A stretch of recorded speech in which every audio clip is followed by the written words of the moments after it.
ASMR to the G2, and welcome back or welcome to our YouTube channel.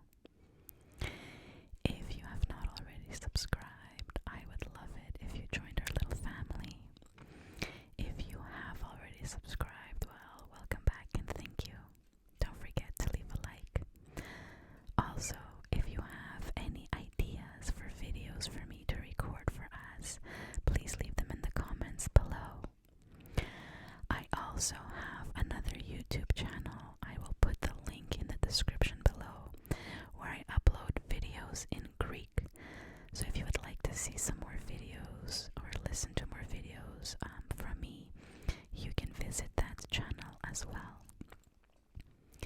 For this evening's video, we will be continuing our reading of Harry Potter and the Philosopher's Stone. We left off where they were in Gringotts and they just picked up something in Vault 713, and now they are going back up. So let's take it from there. One wild cart ride later, they stood blinking in the sunlight outside Gringotts. Harry didn't know where to run first now that he had a bag full of money.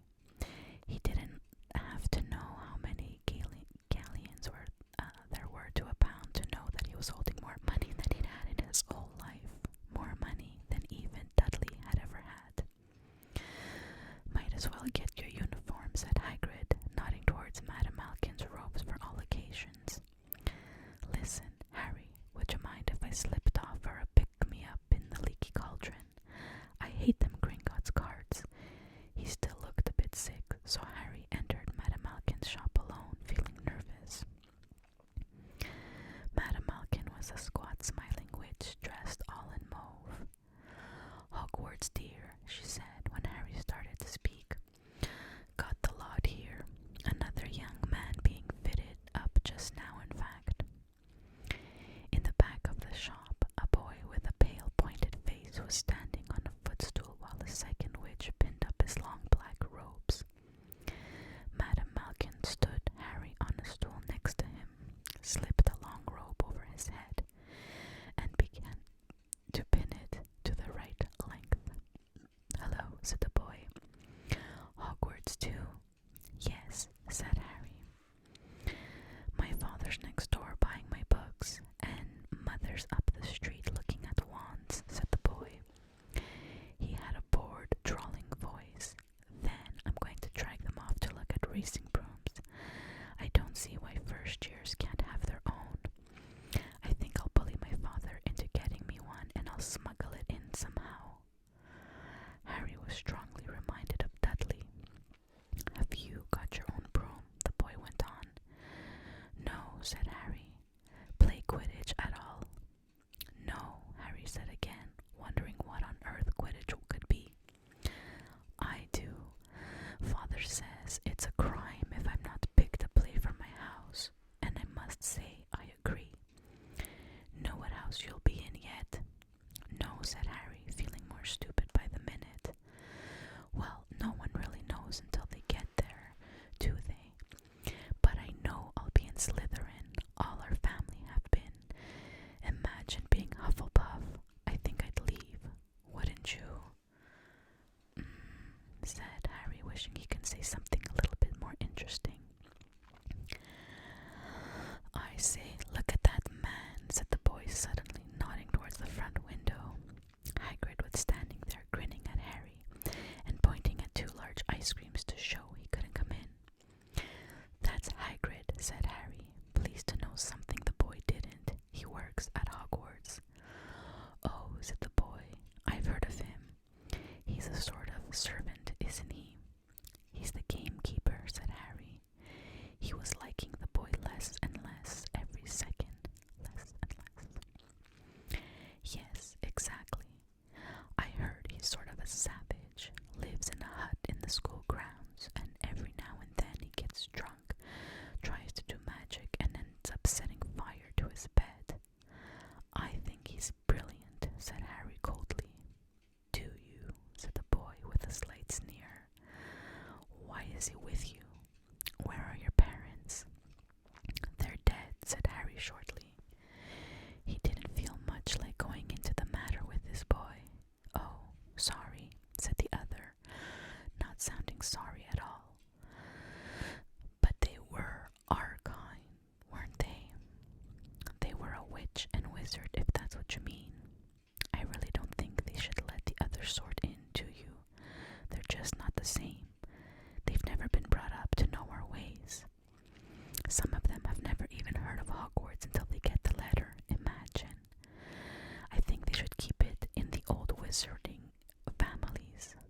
What's your surname anyway? But before Harry could answer, Madame Malkin said, "That's you done, my dear."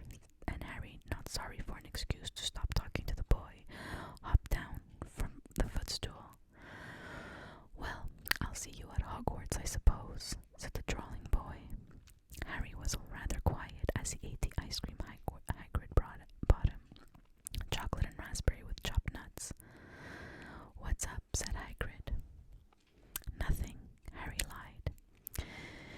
They stopped to buy parchment and quills. Harry cheered up a bit when he found the bottle of ink that changed color as you wrote. When they left the shop, he said, "Hagrid, what's Quidditch?" "Blimey, Harry, I keep forgetting how little you know, not knowing about Quidditch." "Don't make me feel worse," said Harry. He told Hagrid about the pale boy in Madame Malkin's. He said people from Muggle families shouldn't be allowed in. "You're not from a Muggle family. If he'd known who you were. He's grown up knowing your name if his parents were wizarding folk. You saw them in the leaky cauldron. Anyway, what does he know about it? Some of the best I ever saw were the only ones with magic in them in a long line of Muggles. Look at your mom. Look what she had for her sister. So what is Quidditch? It's our sport, wizard sport. It's like football in the Muggle world. Everyone follows Quidditch. Played up in the air on broomsticks, and there's 4 balls. Sorta hard to explain the rules. And what are Slytherin and Hufflepuff? Schoolhouses. There's 4. Everyone says Hufflepuff are a lot o' duffers, but I bet I'm in Hufflepuff, said Harry. Better Hufflepuff than Slytherin, said Hagrid darkly. There's not a single witch or wizard who went bad who wasn't in Slytherin. You know who was one. You know who was at Hogwarts. Years and years ago, said Hagrid. They bought Harry's school books in a shop called Flourish and Blots, where the shelves were stacked to the ceiling with books as large as paving stones bound in leather. Books the size of postage stamps and covers of silk. Books full of peculiar symbols and a few books with nothing in them at all. Even Dudley, who never read anything, would have been wild to get his hands on some of these. Hagrid almost had to drag Harry away from curses and counter-curses, bewitch your friends and befuddle your enemies with the latest revenges, hair loss, jelly legs, tongue-tying, and much, much more, by Professor Vindictus Viridian. I was trying to find out how to curse Dudley. I'm not saying that's not a good idea, but you're not to use magic in Muggle world except in very special circumstances, said Hagrid. And anyway, you couldn't work any of them curses yet. You'll need a lot more study before you get to that level.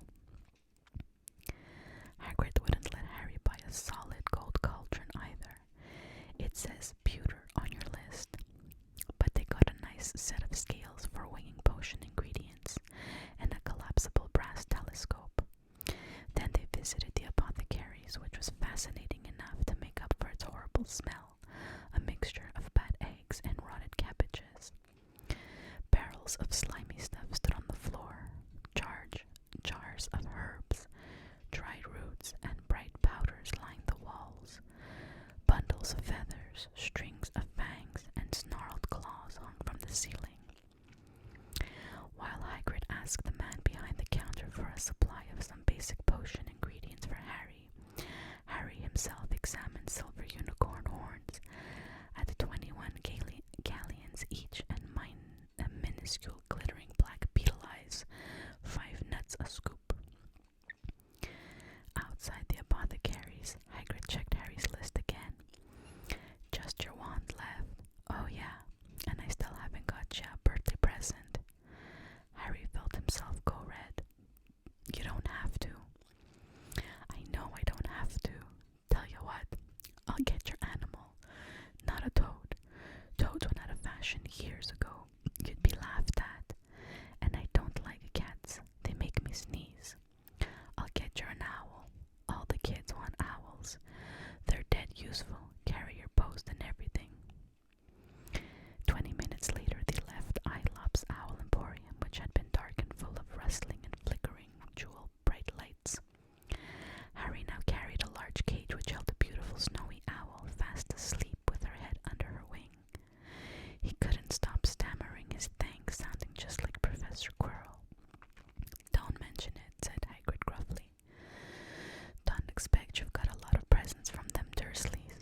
Just Ollivander's left now. Only place for wands. Ollivander's, and yeah, gotta have the best wand. A magic wand. This was what Harry had been really looking forward to. The last shop was narrow and shabby. Peeling gold letters over the door read Ollivander's, makers of fine wands since 382 BC.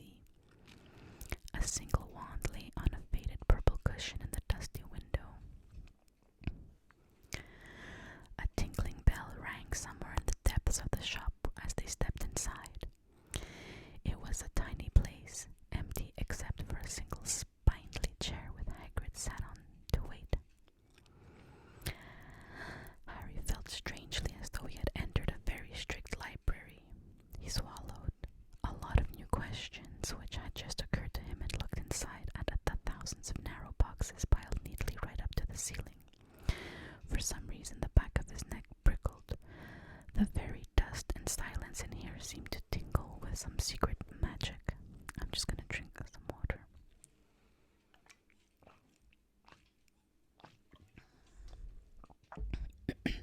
Okay. Good afternoon, said a soft voice. Harry jumped. Hagrid must have jumped too because there was a loud crunching noise and he got quickly off the spindly chair. An old man was standing before them, his wide, pale eyes shining like moons through the gloom of the shop. Hello, said Harry awkwardly. Ah, yes, said the man. Yes, yes. I thought I'd be seeing you soon, Harry Potter. It wasn't a question. You have your mother's eyes. It seems only yesterday she was in here herself buying her first wand, 10¼ inches long, swishy, made of willow. Nice wand for charm work.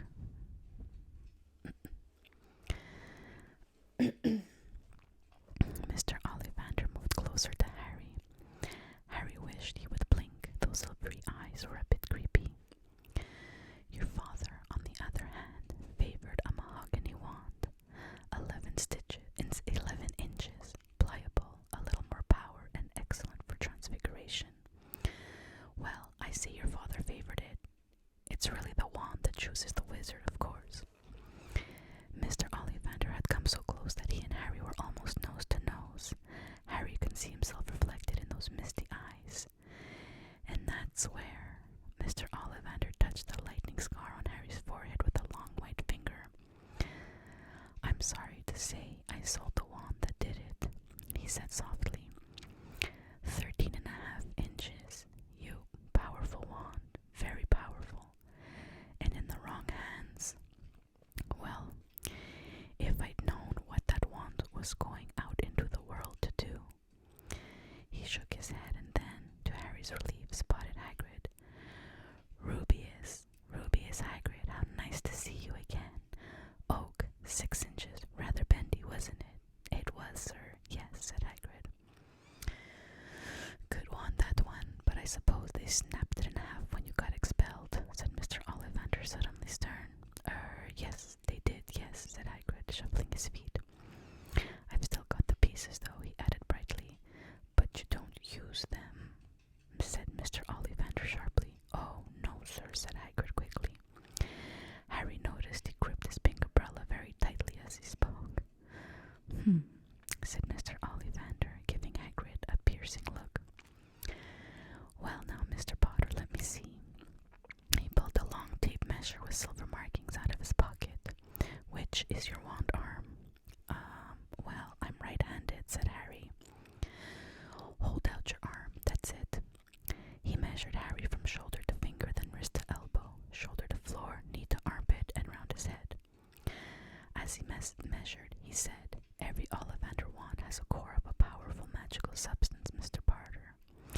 We use unicorn hairs, phoenix tail feathers, and the heartstrings of dragons. No two Ollivander wands are the same, just as no two unicorns, dragons, or phoenixes are quite the same. And of course, you will never get such good results with another wizard's wand. Harry suddenly realized that the tape measure was measuring between his nostrils, was doing this on its own.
this is where we will end tonight's video.